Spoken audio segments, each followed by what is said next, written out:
Vandaag ga ik op bezoek bij Tact Academy. Zij weten alles over de verticale balans bij paarden. Ik ben super benieuwd wat ze allemaal te vertellen hebben, dus stap in, dan neem ik je mee.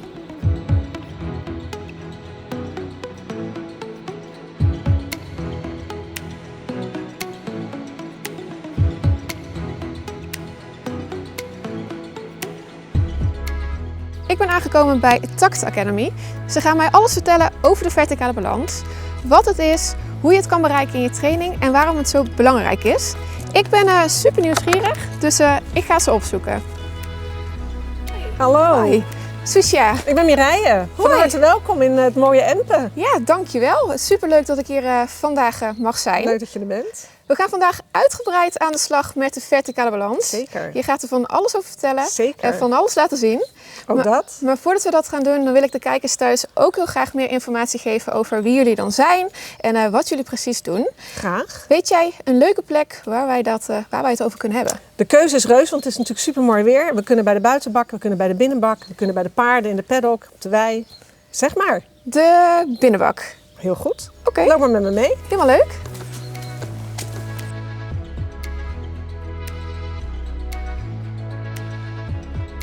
Wat is Tact Academy precies? Wat is jullie missie? Er zijn al 2 vragen in één, hè? Maar wat is het? We zijn een opleidingscentrum voor ruiter en paard. En onze missie is om het voor de paarden beter te maken. En ik denk dat het heel hard nodig is. Ja. Want hoe zijn jullie het zo begonnen? Wat is jullie inspiratie om dit te starten? Onze inspiratie, ik heb vroeger toen ik jong was al in de paarden gewerkt. En toen vond ik het verschrikkelijk, vond ik de wereld veel te hard. Ik ben ondertussen 54, toen was ik 18, dus er zit al heel veel jaar tussen. Vond ik het echt een super heftige wereld. En ik denk na een jaar of zo dat ik dacht van dat is echt niet aan mij besteed. Ik ga gewoon normaal werk doen. Toen heb ik heel lang in het bedrijfsleven gewerkt als directiesecretaresse. En op een gegeven moment kwamen wij een Antoine de Bot tegen, een Belgische trainer. En ik had me ingeschreven voor een clinic samen met Anja.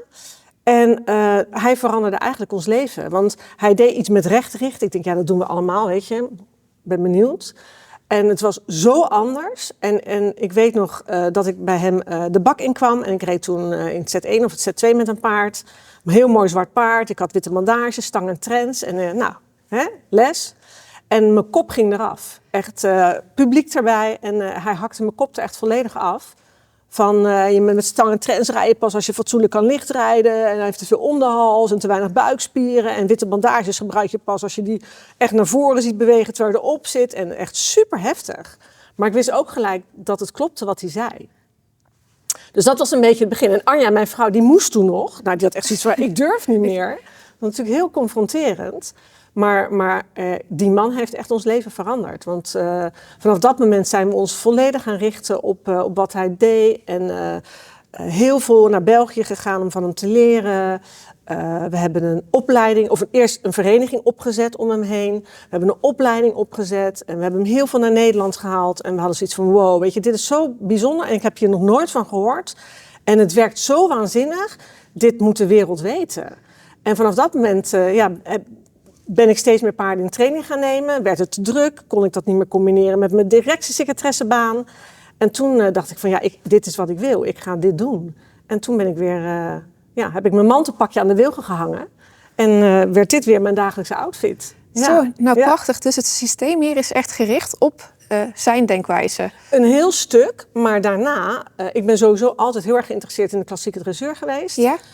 Ik heb 8 jaar bij hem getraind en toen dacht ik toen had ik het gevoel dat ik niks meer leerde, geen nieuwe dingen meer leerde. En toen dacht ik van ik wil meer, ik wil iets anders. En toen ben ik bij Rien van der Schaf terechtgekomen, die ik van heel veel jaren daarvoor al kende bij John Swaap, waar we dan regelmatig clinics volgden. En toen dacht ik al van als ik later groot ben, dan wil ik bij Rien van der Schaf lessen. En dat ben ik dan toen gaan doen en dat is ongeveer zo'n 15 jaar geleden, denk ik. 13, 15 jaar geleden. Dus het is echt een combinatie van heel veel Antoine en heel veel Rien. Maar ik ben me altijd blijven verdiepen in andere klassieke trainers. Zowel dat ik er live naartoe ga om te kijken, maar heel veel dvd's ook van klassieke trainers. En Anja Baran, en Ben Branderup, en Philip Karel, noem maar op. Dus het is wel zeg maar een beetje van alles, maar vooral Antoine en Rien. Ja. Heb je dan ook nog je methode en inzichten aangepast in de loop van de jaren of staat het dan wel als een huis? Het staat nooit als een huis. Nee. Ik denk als je met paarden werkt dat het nooit als een huis zou mogen staan. Omdat er zoveel te leren is over paarden. En er is Ja, je bent gewoon nooit uitgeleerd. Dus nee, niks staat als een huis. Nee, we zijn eigenlijk steeds... Ja, ik word steeds beter, omdat ik me blijf verdiepen. Dus dingen gaan ook steeds anders. Dus nee, dat vind ik juist ook het gaaf met paarden. Dat er zoveel te leren is, dat je nooit klaar bent en dat het altijd beter kan. Dus dat vind ik juist... ja. Als je hier een jaar niet bent geweest en ik ben bijvoorbeeld een paar paarden aan het trainen. Je hebt een jaar geleden meegekeken en je kijkt nu weer een keer mee. Dan zou je absoluut dingen zien die ik dan nu weer anders doe, omdat ik meer kennis heb.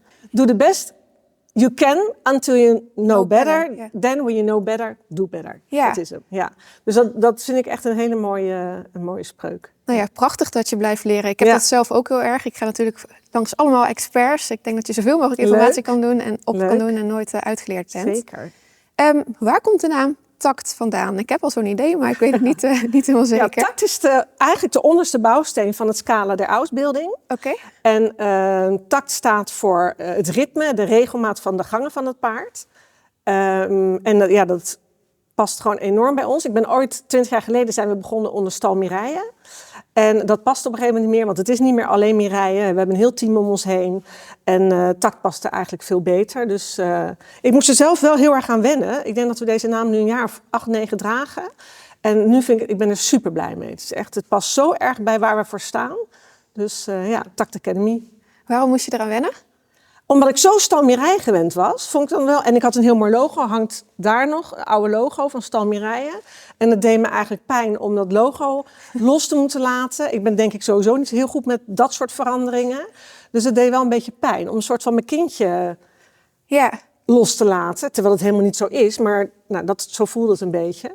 Maar ondertussen ben ik er heel blij mee en al helemaal aan gewend. Ja. Leuk. Wat verschilt jullie trainingsaanpak als je dat vergelijkt met andere trainingsaanpakken? Hoe lang heb je? Hoe lang blijf je? Dat zijn verschillende dingen. Ik denk dat een hele belangrijke pijler wat wij hanteren is dat wij alleen trainen met paarden die kunnen uitvoeren wat wij van ze vragen zonder in het lijf te hoeven compenseren. Ja. Dat wil niet zeggen dat een paard nooit iets mag hebben. Maar wat wij belangrijk vinden is dat hij kan uitvoeren wat we van hem vragen zonder ergens te hoeven compenseren.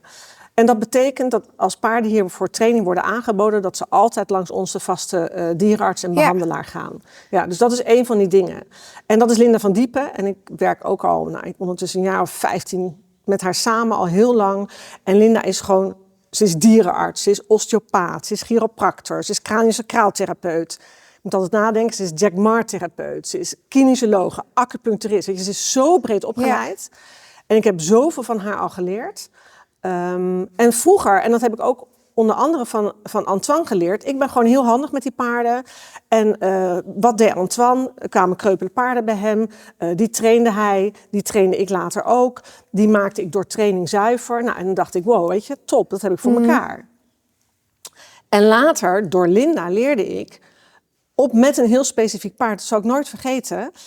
Ik deed dat dus. Mijn werk was kreupele paarden zuiver maken. Ja. Nou, top zou je denken. En daar verdiende ik mijn geld mee. Nou, helemaal gaaf. En op een gegeven moment was er een paard, die had ik getraind.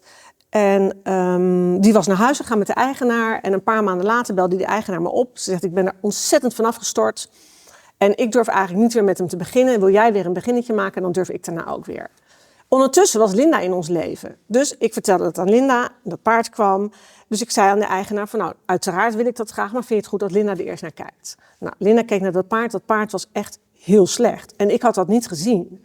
Paard aan de kliniek, paard is echt in een maand tijd geëuthaniseerd. Zo slecht was die. Was echt helemaal stuk. Yeah. En ik had mijn geld verdiend met dat paard trainen. Yeah. En ik weet nog zo goed dat ik dit gesprek voerde met Linda en ik heb zo gehuild. Yeah. Want ineens had ik het gevoel dat mijn werk onder mijn voeten vandaan stortte. En dat ik niet meer wist van, maar hoe moet ik dat dan nu doen? En ik wil geen paarden trainen als ze dus niet oké zijn. En op dat moment, voor die tijd werkte we al.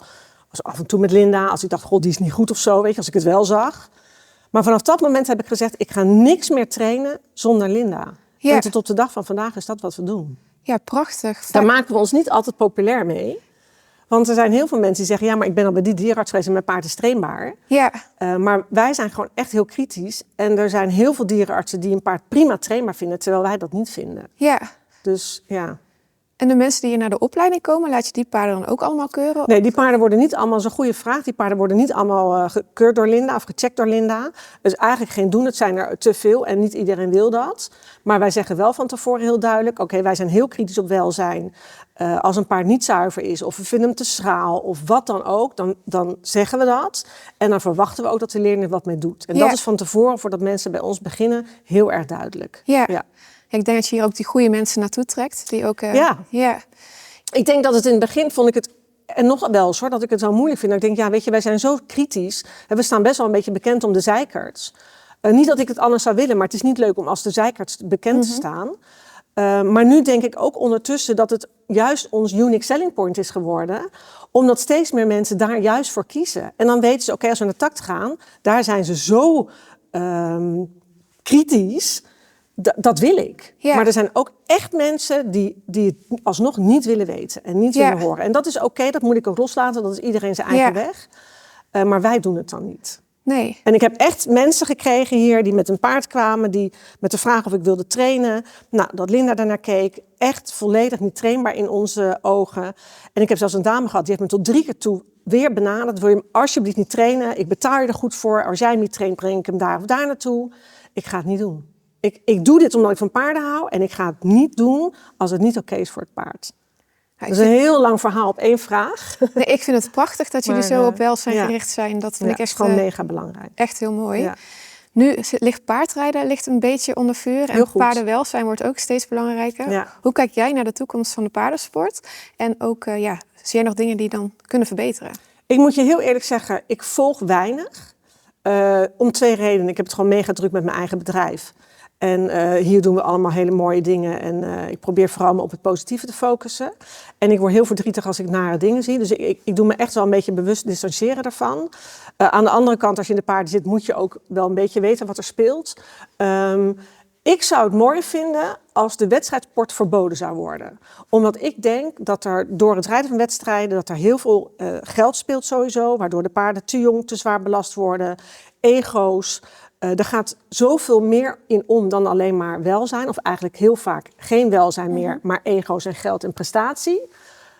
Dat ik denk dat het mooi zou zijn als er geen wedstrijdsport meer zou zijn. Ik ben nu nog, ik ben benieuwd hoe ik er over 5 jaar over denk, maar nu nog ben ik niet tegen paardrijden. Terwijl ik weet dat paardrijden heel egoïstisch is. Want mijn paarden die lopen 24/7 buiten. Ik heb er nog nooit eentje met een zadel naar mij toe zien komen. Die denkt van, dat wil ik graag doen. Ik geloof wel dat als je het op een goede manier doet, dat een paard het fijn vindt om op een goede manier en op een fijne manier samen te werken. En wat dan op een goede manier is, ja, dat is voor iedereen anders. Dat zie ik bijvoorbeeld met Equiday. Dan wordt het vaak heel vriendelijk gevonden als paarden met een nekroop worden gereden. Ik zie vaak paarden die niet oké zijn, die niet zuiver zijn, die niet blij zijn, die een peenface hebben, met de rug ongeveer op de grond, zo'n onderhals, met een nekroop gereden worden. Ik vind dat niet vriendelijk. Ik vind het vriendelijk dat als wij op een paard gaan zitten, als wij daarvoor kiezen om erop te gaan, dan moet een paard zijn lijf goed gebruiken. Anders moet je er niet op gaan zitten. Ja. Dus als wij zo egoïstisch zijn dat we erop willen, prima, zeg ik nu nog, misschien al over 2 jaar dat ik het dan niet meer wil. Want ik ben daar wel heel erg in mijn hoofd mee bezig. Maar ik vind dat nu nog oké. Maar dan moet het oké zijn voor het paard. Dan moet hij dat kunnen, nogmaals, zonder te compenseren. En dan moet hij leren om zijn lijf zo te gebruiken dat hij ons kan dragen. Ja, want jullie starten hier ook met grondwerk. Grondwerk speelt een hele belangrijke rol. Zeker. Zou je daar wat meer over willen vertellen? Ja, grondwerk, dat is ook interessant. Omdat je net vroeg, staat wat je hebt geleerd als een huis. Nou, grondwerk is daar ook zoiets van. Ons bedrijf hebben we nu 20 jaar. Nou, ik rij vanaf mijn 8e grondwerk. Nou, ik had er echt geen idee van. En wat is dan grondwerk? Nou, ik denk dat echt horsemanship, het communicatie vanaf de grond, grondwerk is. Maar werken aan de hand is ook grondwerk. Hè? Dus dan is het even de vraag, waar gaan we het over hebben? Maar over beide, 10 jaar geleden, nou, toen begon het misschien net een beetje, deed ik dat niet. En ik heb vroeger heel veel paardenzademak gemaakt. En nu denk ik, hoe dan? Ik deed niet grondwerk, ik wist er niks van. En toch deed ik ze zademak maken en dat ging ook prima. Geen idee. Op een gegeven moment dan zie je mensen die dat aan het doen zijn. En dan, ja, ik vind alles wat mensen doen met paarden interessant. Dus dan ga je daar toch een beetje in verdiepen. En dan ga je ook de waarde daarvan inzien. En dus zeg maar het echt communicatie vanaf de grond doe ik nu denk ik een jaar of 10 pas. Oké. En het werken aan de hand misschien zelfs nog wel wat korter. Misschien pas een jaar of, nou ja, ook zoiets. 8, 10, ook zoiets. Want ik kende het werk aan de hand. Ik hoop niet dat ik nu iemand ga kwetsen. Van het academische. Ja. Ik vond het verschrikkelijk. Ja. Echt tenenkrommend vond ik het. Dus ik dacht, nou, dat is echt niet aan mij besteed. Ik was echt een dressuurtrutje. Dat werk aan de hand, echt niet voor mij. En op een gegeven moment komt er natuurlijk een paard en dan moet je. Dan zegt Linda, ja, maar deze gaan we niet rijden. Deze moet je eerst aan de hand sterker maken. Oké. Nou, ik ben gelukkig handig, ik pak dingen snel op. Maar toen ben ik pas met het werk aan de hand begonnen. En nu is dat onmisbaar in mijn trainingen. Ik rij geen enkel paard zonder dat hij aan de hand in balans is. Ja, dus het is ook een heel groot belangrijk ding geworden. Wat is de schuiving? Ja, zeker. Want we gaan zo meteen ook aan de slag in de praktijk. Ja. We gaan met meerdere paarden aan de slag, als ik het goed heb. Ja, het idee is, als we er tijd voor hebben om met 3 paarden aan de slag te gaan. Ik wil heel graag met een jong paard laten zien. Want je zei, we gaan het voornamelijk over verticale balans hebben. Jullie kunnen hier een week blijven, dat is helemaal geen probleem. Ik blijf praten en ik heb zoveel te vertellen. Maar we moeten iets kiezen. Dus verticale balans is al een beetje mijn paradepaardje. Dus verticale balans. En dan denk ik interessant, hoe leer ik dat een jong paard aan? En hoe ziet dat eruit met een jong paard? Ik heb hier een 3,5-jarige in training staan voor het jonge paardentraject. Dan laat ik het werk aan de hand zien met een paard die het kent. Met Skyla, een ervaren haflingermerrie. En ik dacht, dan is het misschien ook leuk om dat nog even onder het zadel te laten zien. Dan maken we echt mooie stappen van naar hoe begin je met een jonkie tot hoe ziet het er onder het zadel uit. Ja, super. Ik denk dat het echt heel interessant is om het hele proces te zien. Nog heel even snel voor de kijkers thuis. Zou je heel kort willen omschrijven wat de verticale balans is? Ja, zeker. De verticale balans is de gewichtsverdeling tussen links en rechts. Als het gewicht tussen links en rechts gelijk verdeeld is en er is voldoende activiteit en, belangrijk, het paard is fysiek in orde, dan kan elk paard tot nagevelijkheid komen. Die verticale balans is, jij zei kort hè? Nee. Gaat nooit zo goed bij mij. Die verticale balans kan ik aan iedereen leren. Jong, oud, onhandig, onervaren. Iedereen.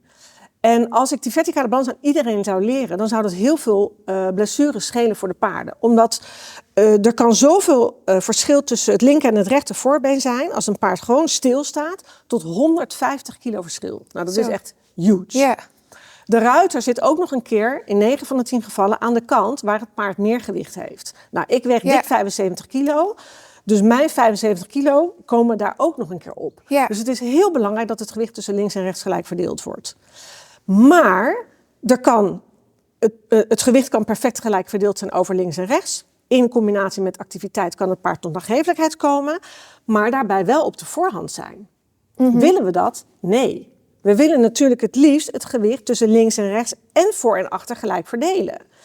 En als de ruiter daaraan toe is en het paard er is daaraan toe, dan zou ik liever het gewicht wat in dit geval op links voor rust overhevelen naar achter, als dat ik het gewicht wat te veel op links voor rust overhevelen naar rechts voor. Alleen de horizontale balans is niet voor iedereen haalbaar. Oké. Dus dat is voornamelijk de reden dat ik die verticale balans er zo uithaal. Maar heel veel mensen denken van, oké, verticale balans en dan zijn we er. Zeker niet. Nee. We willen ook het paard uit de voorhand. Ja. Absoluut. Mag ik dan vragen hoe hier de opleiding eruit ziet? Want het eerste jaar is volgens mij echt gefocust op de verticale balans. Ja, er zijn heel veel oefeningen om die verticale balans te herstellen. Ja. En niveau 1 van de leergang technisch trainen, die is echt gericht op een heleboel oefeningen om alleen maar die verticale balans te herstellen. Ja, maar daarna ga je wel door naar de horizontale balans, toch? Vanaf niveau 2 gaan we kijken, oké, hoe kunnen we het paard, wat eventueel al in verticale balans is, meer naar de horizontale balans brengen. Ja, maar zijn er dan mensen die je afwijst of die je niet... Er zijn niet specifiek mensen die ik afwijs, want de lessen zijn privélessen. Ja, oké. Dus soms zijn er mensen die technisch gezien daar nog helemaal niet aan toe zijn, maar daar wel meer al willen over weten. Ja. En dan kunnen we zeggen, oké, weet je, kom bij niveau 2, de theorie gaan we behandelen, je ziet mensen het doen. En als jij daar met jouw paard nog niet klaar voor bent, dan gaan we dat nog niet doen in jouw privéles. Exact, en dat is het mooie van 1-op-1 privéles. Ja. Je krijgt echt waar je op dat moment behoefte aan hebt. Nou, super. Ik denk dat de kijkers thuis een heel goed beeld hebben al van de verticale balans. Wat mij betreft kunnen we aan de slag gaan. Leuk. Zullen we dat dan in de buitenbak doen? Lijkt me een heel en dan goed gaan we idee. beginnen met de 3,5-jarige. Heel leuk, ik ben heel erg benieuwd. Nou, top. Dan gaan we lekker naar de buitenbak. Nou, ik zie dat je een banaan in je hand Een hebt. banaan in mijn hand, ja. Voordat we aan de slag gaan met de paarden, wou jij nog iets vertellen over die banaan? Ja, die banaan die gebruik ik altijd om het een en ander uit te leggen. Want voordat we aan de gang gaan straks, is het heel erg belangrijk om te begrijpen, en dat werkt makkelijker met een banaan, hoe het zit met de links- en rechtsgebogenheid van het paard. Want dat heeft ook heel veel te maken met die verticale balans. Ieder paard heeft een voorkeursbuiging. Eigenlijk kun je dat vergelijken zoals wij links- of rechtshandig zijn. En stel dat we hier een rechtsgebogen banaan zien, dan is bij die rechtsgebogen banaan de rechterzijde de korte zijde, maar ook sterker. En de lange zijde, ik zeg het al, langer, slapper, maar ook soepeler. Dus dit paard kan de buiging naar rechts makkelijk maken. Onder andere omdat die lange spieren aan de linkerzijde direct hebben. En die kan naar links moeilijker buigen, onder andere omdat die spieren aan die kant te kort zijn. Maar ook omdat het rechtsgebogen paard over het algemeen meer gewicht op de linkerschouder heeft. Dus we zien meestal, en er zijn natuurlijk allemaal uitzonderingen, maar ik zeg altijd als het paard het boekje heeft gelezen, dan heeft het paard meer gewicht op de lange zijde. Dus bij een rechtsgebogen paard is er over het algemeen meer gewicht op het linkervoorbeen, op de linkerschouder. En bij een linksgebogen paard is er meer gewicht op het rechtervoorbeen. Meer kennis daarover helpt enorm om te begrijpen waarom het paard doet wat hij doet. Maar uiteindelijk maakt het niet uit hoe die gebogen is. Uiteindelijk moet je voelen wat gebeurt er en daarnaar handelen. Maar het geeft wel heel veel meer duidelijkheid over de scheefheden, de voorkeursbuigingen zeg maar, van het paard. Wat ieder paard heeft en waar wij mee moeten handelen, dealen als we met zo'n paard gaan trainen. Want volgens mij kunnen wij ook zien hoe een paard gebogen is door gewoon naar hem te kijken in de wei als hij op een bepaald been staat. Absoluut. Als we kijken naar linksgebogen paard, dan zien we bijvoorbeeld vaak dat de linkerbenen dichter bij elkaar staan en de rechterbenen meer uit elkaar. We zien ook vaak dat het rechtervoorbeen meer naar voren staat, bijvoorbeeld in de graashouding, maar ook in de paddock. Als je bijvoorbeeld op de poetsplaats staat, je paard gaat poetsen, wat zou jij verwachten? Als je een linksgebogen paard hebt en je wil zijn voetjes krabben, welk voetje zou die makkelijker optillen en welk voetje zou die misschien minder makkelijk optillen? Links voor makkelijker en rechts voor moeilijker. Ja. Dat is met heel veel dingen, en zo kunnen we zo'n lijst doornemen, wat allemaal duidelijkheid geeft over hoe het paard gebogen is. Klopt. En uiteindelijk willen we dit dus een rechte banaan van maken. We willen maken. er een rechte banaan van maken. En wat ook nog belangrijk is om je te realiseren, als een paard links gebogen is hij dat niet zijn hele leven. Hij kan door goede training van buiging veranderen, maar ook bijvoorbeeld, linksgebogen paard heeft meer gewicht op het rechtervoorbeen. Stel dat hij rechts voor een blessure krijgt, dan kan hij, zijn rechtervoorbeen wil hij dan meer gaan ontlasten, kan zijn voorkeursbuiging veranderen. Ja. Dus het is niet zo dat een paard altijd die voorkeursbuiging heeft. Nee. Dus je moet constant voelen, wat gebeurt er, wat voel ik, verandert er iets. En dat eigenlijk niet elke training, maar elke seconde dat je aan het trainen bent. Ja, dus je kan van een linksgebogen paard naar een rechtsgebogen paard gaan. Dat kan.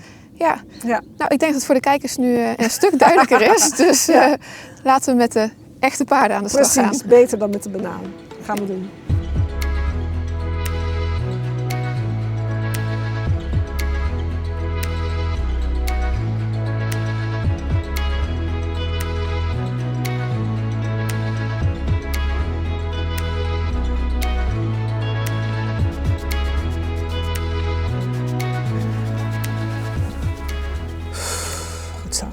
Dit is de 3-jarige Bluebell. Zij is hier in training voor het jonge paardentraject.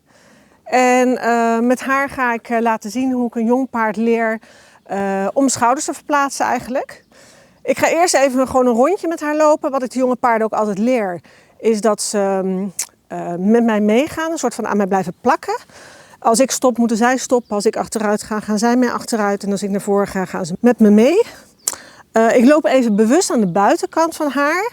Ze is nog niet heel vaak in de buitenbak geweest. En als ze het erg spannend vinden, dan is het fijner als ik tussen haar en het spannende inloop.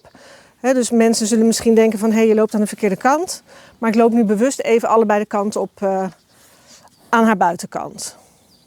Ik zie ook dat je een vlaggetje hebt. Waarom heb je dat en wat doe je ermee? Ja, ik gebruik vaak een vlaggetje met de jonkies om verschillende redenen. Ik doe er ook verschillende dingen mee. Sowieso leer ik ze dat het oké is en dat ik ze ermee kan aanraken overal. Maar ik ga zo meteen met haar lopen. En dan wil ik eigenlijk dat ze zich een soort van aan mij vastplakt. Dus als ik stop, dat zij stopt. Als ik achteruit ga, dat zij achteruit gaat. Als ik loop, dat ze meegaat. En als ze daar niet goed genoeg reageert, of niet snel genoeg reageert, of niet meegaat, dan kan ik met het vlaggetje corrigeren. Ja, oké. Dus laat ik ze ook wel even zien. Ja, nou ik ben heel erg benieuwd. Ja.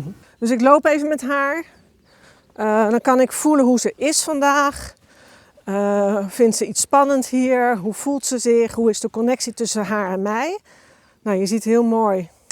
Hier mag ze een klein beetje actiever meekomen. Ik zal niet te ver naar achter gaan. Maar dat ze eigenlijk een heel mooie focus op mij heeft. Dat is een meisje. Super. Voordat je met werk aan de hand begint, zijn dit gewoon belangrijke dingen om voor elkaar te hebben. Want je wil ook met het werk aan de hand niet aan moeten trekken of duwen of wat dan ook. Als ik naar achter ga, gaat ze mee. Als ik naar voren ga, gaat ze mee. Dus ze plakt een soort van aan mij vast. Dan ga ik even naar de andere kant en ze is echt super oké. Maar omdat het gek is als ik dan alleen rechtsom aan de buitenkant van haar loop, ga ik ook linksom even aan de buitenkant van haar lopen. Braaf. Goed zo, meisje.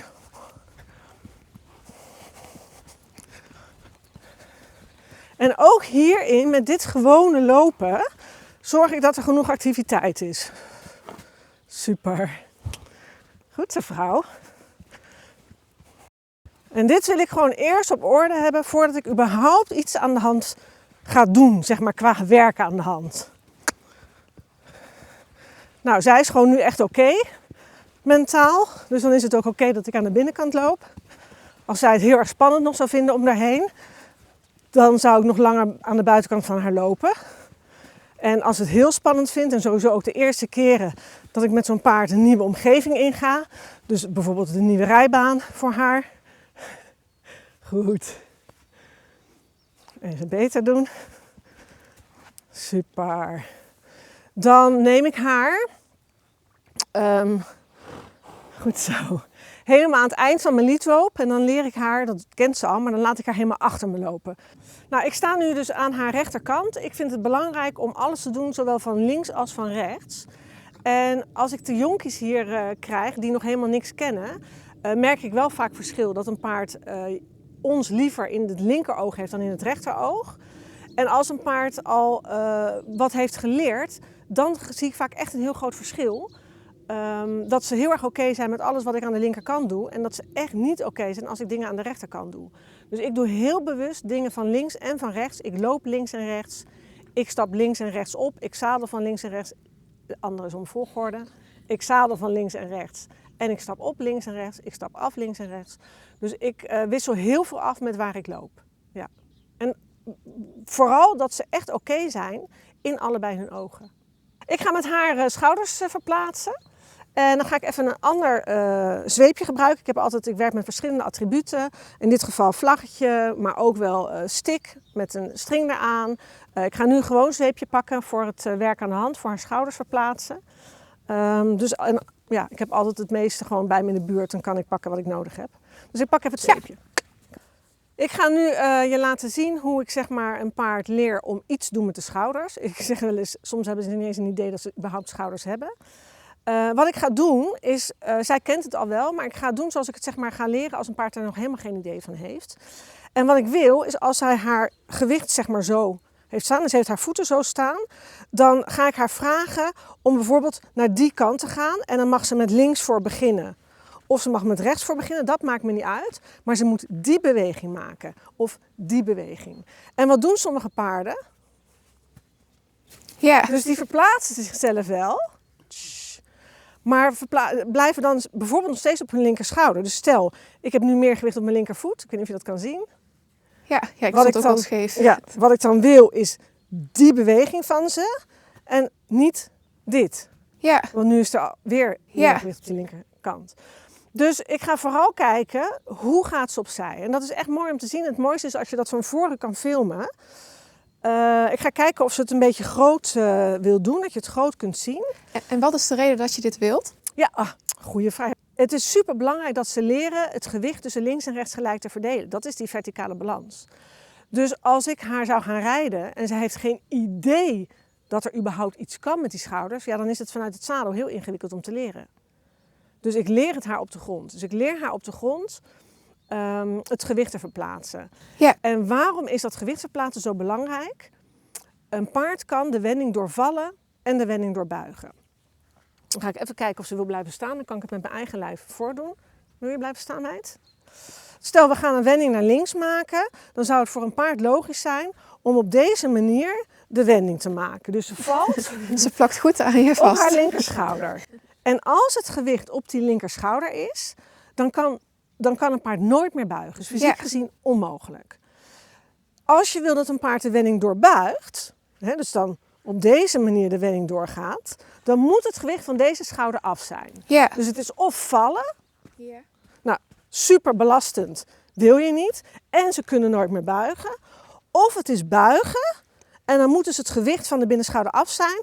Dan moet de binnenschouder vrij zijn, zo noem ik het ook wel eens. Dan is er ruimte op die binnenschouder en dan is er ook ruimte, gaan we straks zien bij haar, vanuit het binnenachterbeen. Ja. Want het binnenachterbeen kan alleen doorstromen als de binnenschouder vrij is, anders is het onmogelijk. Ja. Dus dat is de reden Helpt dat je dat? het helpt mij heel erg. Dus dat is een mega belangrijk stukje, die links-rechts balans. Die kun je bereiken door te sturen en door te verzetten. Dat is misschien weer een te groot verhaal. In dit geval ga ik de schouders verzetten. Dat betekent dat ze in een lichte stelling of buiging in de hals naar links haar gewicht naar rechts zet. Ja. Dus dat is met alles wat je doet, met werk aan de hand, maar ook als je buiten rijdt. Je wil gewoon het gewicht tussen links en rechts gelijk hebben om ze heel te houden. Ja. Het is gewoon van levensbelang om ze heel te houden. Ja, okay. Dus ik ga haar nu weer van haar linkerschouder vragen. Ik wijs. Dan zag je heel mooi dat het rechter voorbeen helemaal naar buiten ging. En ik heb hier vrij veel holling in de hals. Ik doe het even ook bewust zo groot dat je het goed kunt zien. Want een paard kan in de hals heel veel buigen.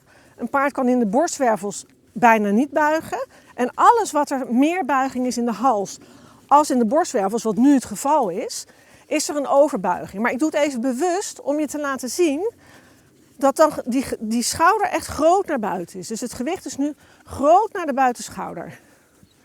Hier maak ik het ietsje meer nog. Braaf, goed zo meisje. En wat je dan mooi kunt zien, is dat die linkerschouder vrij is en dat er ruimte is voor het linkerachterbeen. En wat je ook mooi kunt zien, is dat hier al een heel mooi nagevelijk paard is. Hier zet ik de schouder weer ietsje meer naar buiten. Daar. Goed zo, sorry meid. Super. Dus je ziet hier het binnenachterbeen tussen de twee voorbenen inlanden. Dat is precies waar je hem wil hebben. Je ziet hier die mooie holling voor het schouderblad. Ik zal hem nog ietsje groter maken, daar. Hier zie je die holling voor het schouderblad. Dan weet je zeker dat ze echt naar de buitenschouder is. Dit doen we uiteraard allebei de kant op. Ik begin vaak, omdat heel veel jonge paarden linksgebogen zijn, begin ik vaak met ze van de linkerschouder af te vragen. Vaak makkelijker voor ze. Ja. Maar uiteraard wil je ze allebei de kanten van de binnenschouder af hebben. En uiteindelijk wil je ook kunnen wisselen. Wil je in eerste instantie zet ik haar bijvoorbeeld van de linkerschouder af. Doet ze dat goed, ga ik stilstaan, zoals nu, pauze, rust, belonen. Zet ik ze van de rechterschouder af. En later ga je in beweging kunnen wisselen. Oké. Mag ik dat nog laten zien? Ja, zeker. Dat mag je laten zien. Ik ben heel benieuwd juist. Dus nu is ze van haar rechterschouder af. Is er meer gewicht naar de linkerschouder. Hier zien we weer mooi die holling voor het schouderblad. Oh, even jeuken. Toch niet? Goed zo. Gewicht naar de linkerschouder, buiging naar rechts. We zien er ruimte voor het rechterachterbeen. En dan, als ze dat dan al zo mooi kunnen, dan kunnen we gaan wisselen. Dus nu is het gewicht naar de linkerschouder. Ik draai door. Ik draai door. Ik wissel mijn hand. En hier zeg ik gewicht naar de linkerschouder. Ik draai door. En je kan je touw wisselen en je stik wisselen, maar zij kan het al heel goed. Dus daar vloepte ze zeg maar weer naar haar linkerschouder. Gewicht is op de linkerschouder, linkerschouder en gewicht is naar de rechterschouder. Super meisje. En als dit lukt, Dan kunnen we ook kijken of het op de rechte lijn lukt. Gewicht is naar de linkerschouder. Gewicht is naar de rechterschouder. Gewicht is naar de linkerschouder. Naar de rechterschouder. Linkerschouder. Rechterschouder. Linkerschouder.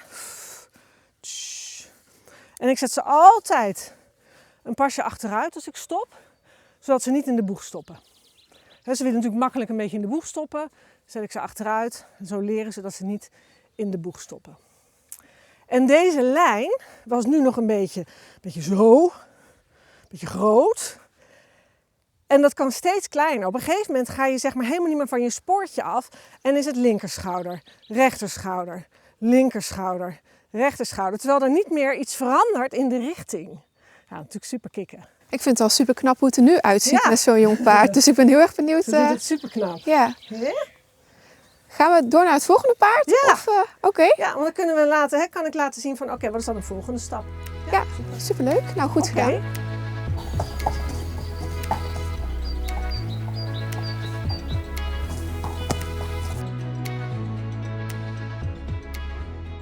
We hebben nu een ander paard. Wat is het verhaal van dit paard? Hoe oud is die? Wat is het voor paard? Dit is Skyla.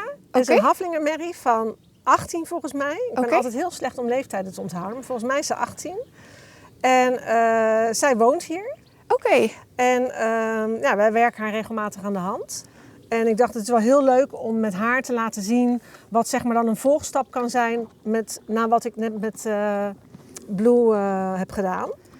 Dus ik ga met haar aan de hand werken in de andere positie. Zij heeft ook een hoofdstal om met een bitje in. Dus eigenlijk ga ik ook weer met haar die links-rechts balans laten zien, de verticale balans. Alleen vanuit een andere positie en zij is verder opgeleid. En wat is de reden dat je deze positie dan aanneemt?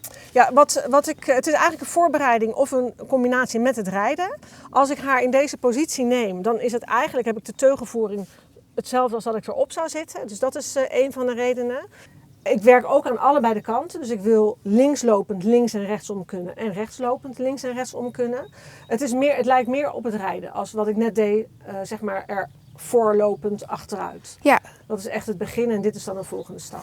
Oké, nou ik ben heel erg benieuwd wat hij allemaal kan. Wat ze allemaal Ze kan. zucht al diep. Ja, Ik begin weer heel even kort met een rondje lopen. Ze vindt de cameramensen een klein beetje spannend. Bij haar kan ik gelijk aan de binnenkant beginnen.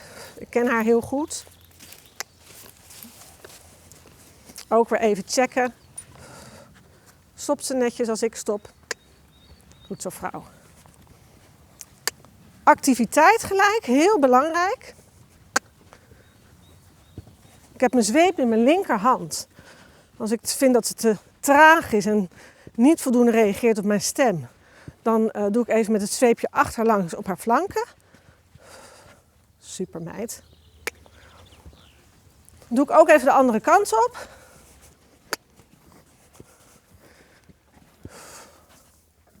Super. En in dat stoppen wil ik niet mijn hand hoeven te gebruiken. Dus ze stopt gewoon op mijn stoppen, maar ook op mijn energie die naar beneden gaat. Uitademen. Goed zo, hier was ze wat actiever. Goed zo, meid.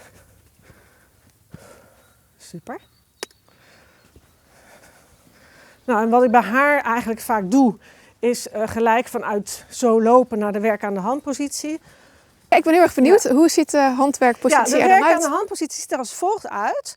Wat we belangrijk vinden is dat je altijd in de mondhoek inwerkt. En ook als je een bitloze optoming trouwens hebt, dat je echt omhoog werkt en niet naar beneden. Waarom? Als je naar beneden werkt met je hand, dan is het een paard snel geneigd om af te knikken op de hand. En dat is wat je absoluut niet wil.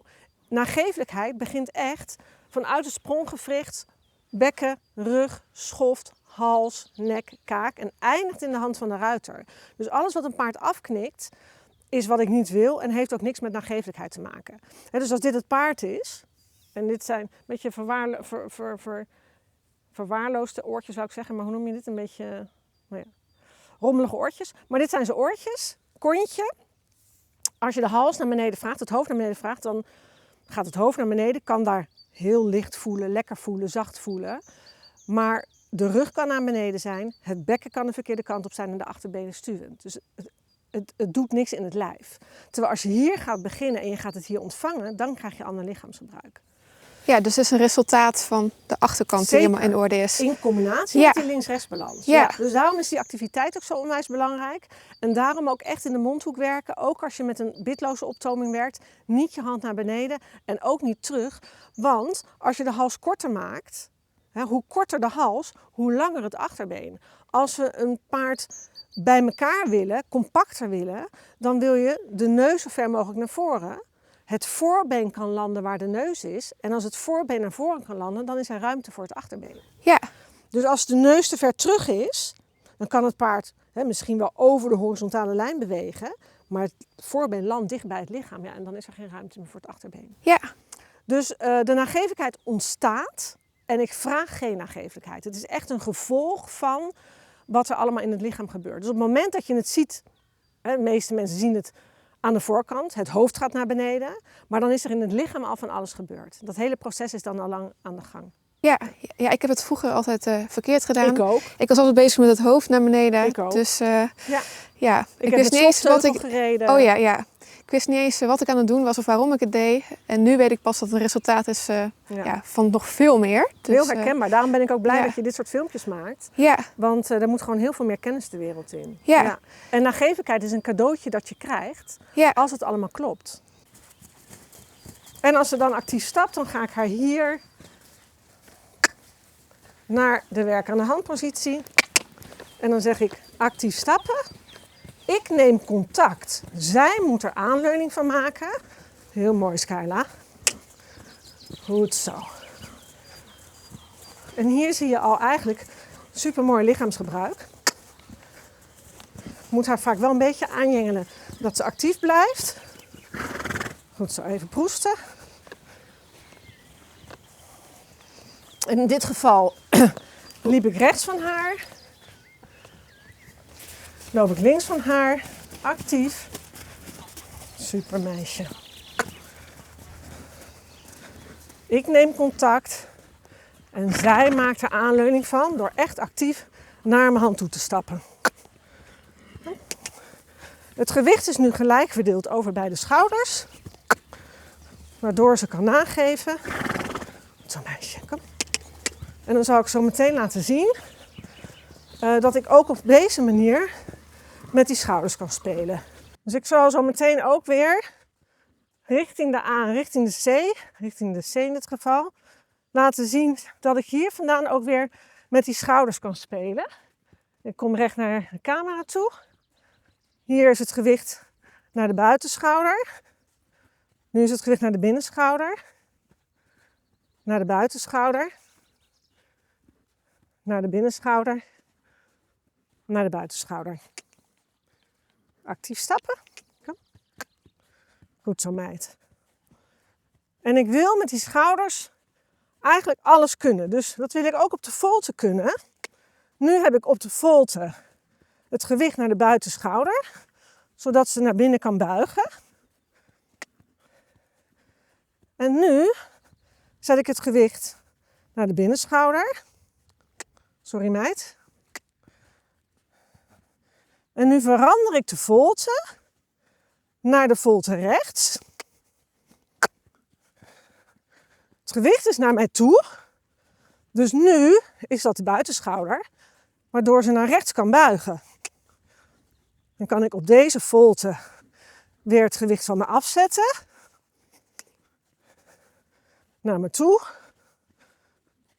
Goed zo. Van me af.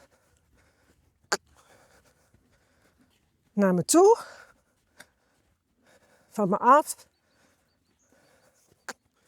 En dan kan ik hier weer de volte veranderen. Dit is al een beetje hogere wiskunde. Maar je kunt... Braaf. Je kunt gewicht veranderen en je kunt richting veranderen. En je kunt de richting veranderen zonder dat je het gewicht verandert. En je kunt het gewicht veranderen zonder dat je de richting verandert. Dat zijn twee verschillende dingen. En dat kan je mooi op die volte zo doen, kan je mooi mee spelen. kun je op de volte links het gewicht naar buiten en naar binnen zetten. En kun je op de volte rechts het gewicht naar binnen en naar buiten zetten. En kan dat vanuit allebei de kanten lopend. Dat is het mooiste. Nou, het ziet er echt heel erg knap uit. Het ziet er heel erg netjes uit. Kan je er ook nog meer mee? Of is dit wat je aan de hand doet? Nee, je kan ze aan de hand echt alles leren. En ik kan wel, als je het leuk vindt, wat met haar laten zien. Een beetje wat zijwerk of zo. Of, wat Ja, ik ben heel erg benieuwd. Het gaat over verticale balans, hè, maar dan gaat het al niet meer over verticale balans. Maar kan ik zeker wel een beetje met haar... We doen een heel klein stukje. Een heel klein stukje.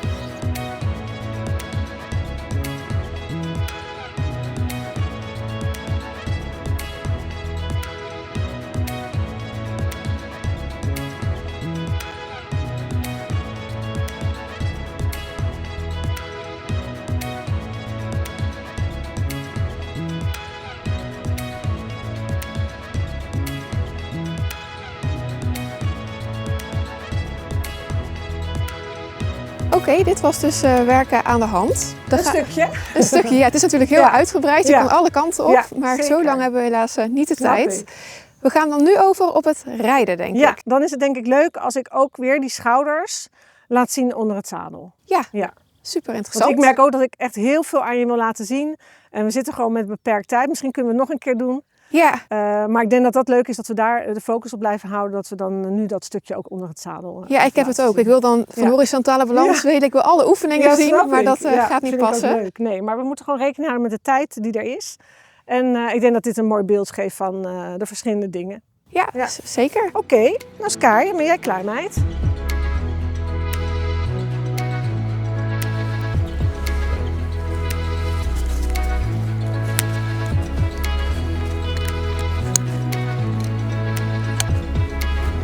Zo. Ik zie dat je een... het is geen body protector. Wat is het? Nee, het is een airvest. Ja? Ik reed eerder wel vaak met een body protector, maar dit is eigenlijk nog veiliger. En vorig jaar heeft Anja, mijn vrouw, de rug gebroken. Oké, En dat is heftig. we horen eigenlijk best wel vaak dat mensen van paard vallen en rugwervels breken. En toen heb ik besloten, ik ga er gewoon niet meer op zonder. Ja. Want het is zo makkelijk gebeurd.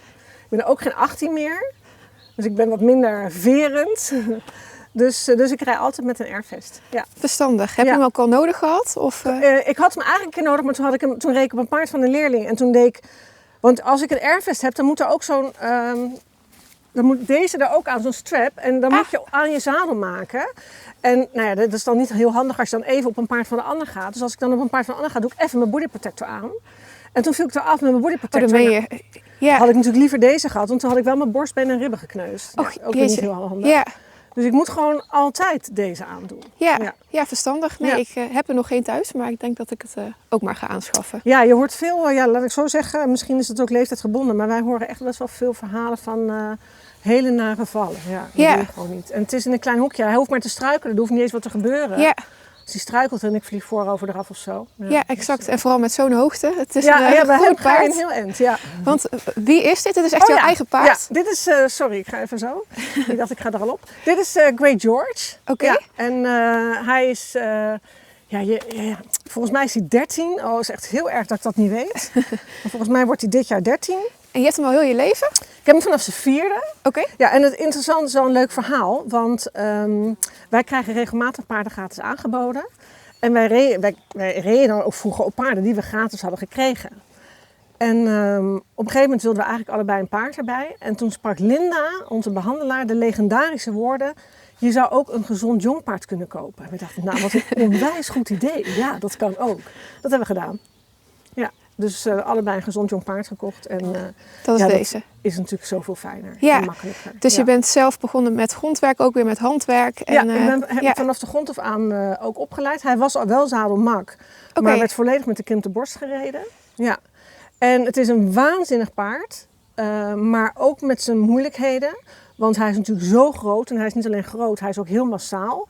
Massa is traagheid, het is echt een energy saver. En daarnaast is zo'n groot paard heel moeilijk om heel te houden. Dus ik vind hem het allermooiste paard wat er op de hele wereld bestaat. Ik zou voor zijn looks gelijk weer zo eng kiezen. Maar nu ik meer weet over hoe ingewikkeld het is om zo'n groot paard goed te trainen, zou ik het niet meer doen. Ik denk wel dat het paard geluk heeft dat hij bij jou terecht is gekomen. Ja, dat hoop ik. Ben je er blij mee, jongen? Ja, Ja, dat hoop ik. Ja. Maar niet simpel. nee, Nee. dat kan ik me voorstellen. Je Ja. gaat er zo meteen op. Ik ga erop. Wat ga je laten zien? Links-rechts balans. Verticale balans. We hebben het gezien met jongpaard, hoe leren we het aan. We hebben het gezien met Skyla, hoe ziet het eruit in de werk aan de handpositie. En met hem, hoe ziet het eruit onder het zadel. Oké. Ja. Nou, Dat. Ik ga erop klimmen.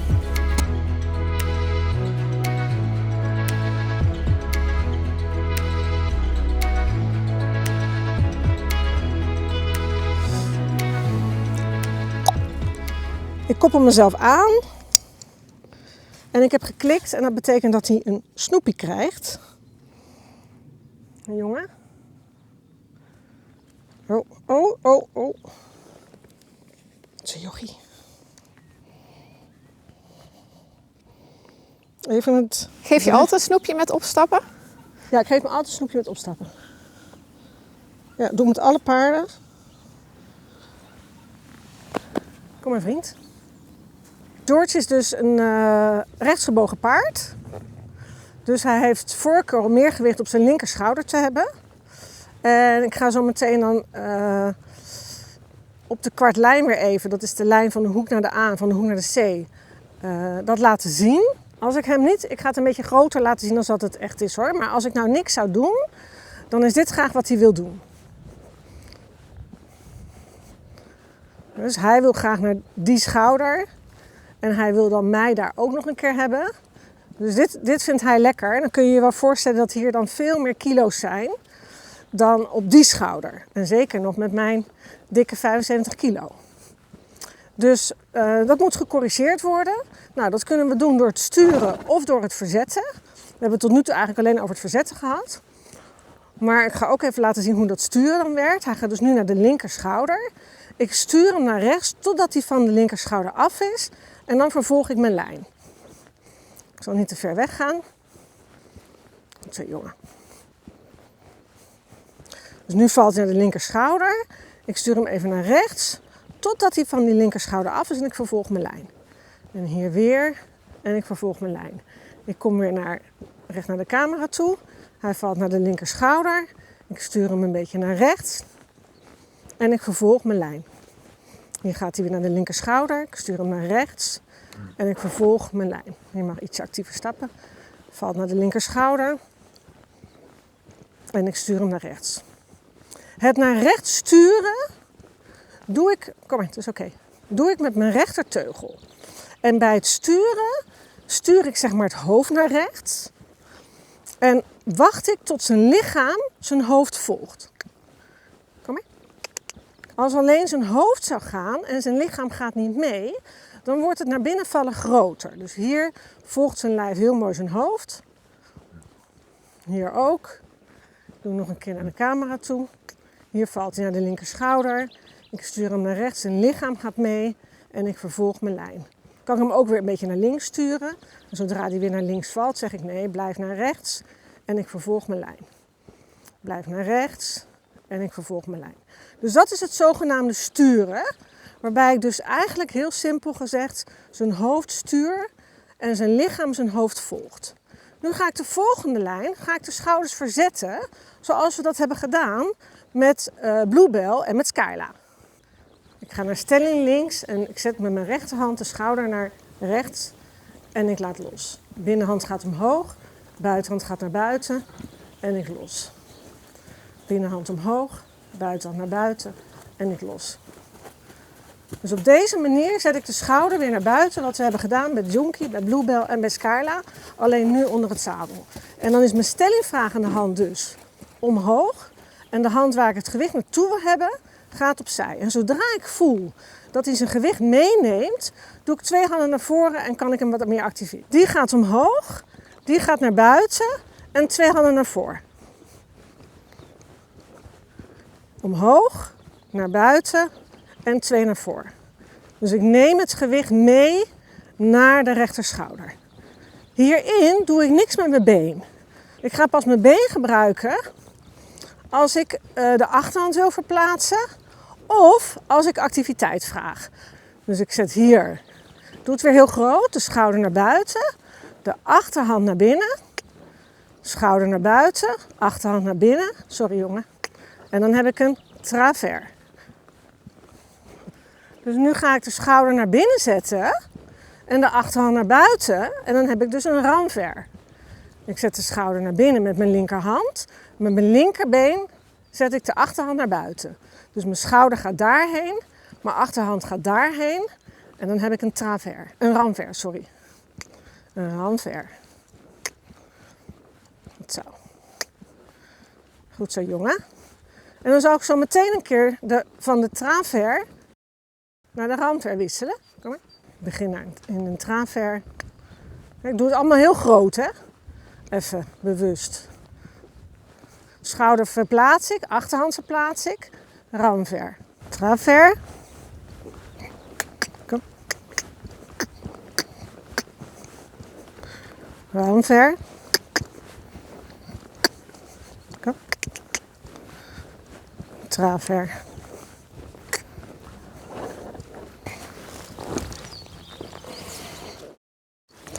Goed zo. Ja. Nou, dankjewel voor deze laatste demonstratie met het derde paard. Graag gedaan. Ik vond het heel erg interessant. Heel erg leuk om te zien bij 3 verschillende paarden. Ik denk dat de kijkers thuis een beter beeld hebben over wat de verticale balans nu is. Ik hoop het. Maar het is wel flinke technische stof. Ja, het is absoluut wel een technisch verhaal, dat klopt. Maar voor iedereen te begrijpen en voor iedereen te leren. Ja, Ja. Dus mochten ze nou meer weten, dan kunnen ze bij jullie terecht. Hoe kunnen ze jullie vinden? Zeker, tactacademy.nl. En we hebben leergangen, technisch trainen, echte jaartrajecten. We hebben cursussen, workshops, online cursussen. Dus er is echt op allerlei manieren te leren bij Tact Academy. Voor ieder wat wil. Voor ieder wat wil, absoluut. Ja. Nou, heel erg bedankt. Graag gedaan, leuk dat je er was. Ja, ik vond het hartstikke leuk. En bedankt voor het kijken. Ik zie je weer bij de volgende aflevering.